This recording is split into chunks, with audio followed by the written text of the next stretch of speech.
सभेमध्ये कुत्रे पकडण्याचा मुद्दा ऐरणीवर आल्यानंतर आता आपण पाहतोय की विधान भवन परिसरामध्ये कुत्रे पकडणारी जी टोळी आहे ती दाखल झालेली आहे आणि 7 ते 8 जण मिळून त्यांच्या हातामध्ये आपण पाहतोय की जाळ्या आहेत आणि जाळ्याच्या माध्यमातून या कुत्र्यांना आता पकडायला सुरुवात झालेली आहे। विधान भवन परिसरामध्ये गेल्या अनेक दिवसांपासून कुत्रे फिरतायत आणि प्रकाश सुर्वे यांनी हा मुद्दा उपस्थित केला होता।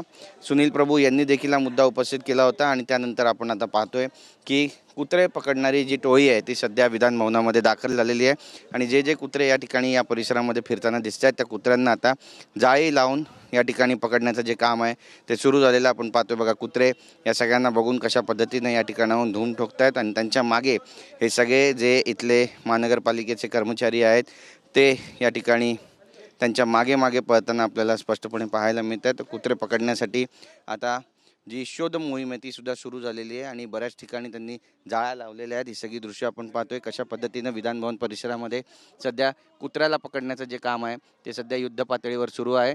जाळी टाकली जाते पण कुत्रा चकवा देऊन या ठिकाणाहून पळून गेलेला आहे। एकंदरीतच कुत्रे पकडण्याचं जे काम आहे ते सध्या सकाळी विधान भवन परिसरामध्ये सुरू झालेलं आहे। बरेचसे आमदार या ठिकाणी येतात आणि त्यांच्या आजूबाजूला जे कुत्रे असतात हे कुत्रे त्यांचा चावा घेऊ शकतात ही भीती व्यक्त करण्यात आली होती आणि त्यामुळे आपण पाहतोय की रेबीजचा जो प्रादुर्भाव आहे तो सुद्धा वाढतोय या कुत्र्यांमुळे आणि रेबीज जर झाला तर मात्र जीवाला सुद्धा मुकावं लागेल अशी जी शक्यता ती सुद्धा नेत्यांकडून व्यक्त करण्यात आली। त्यानंतर आपण पाहतोय की आता विधान भवन परिसरामध्ये कुत्रे पकडायला सुरुवात झाली आहे। कॅमेरापासून योगेश गुरवसह गिरीश गायकवाड, TV9 मराठी, नागपूर।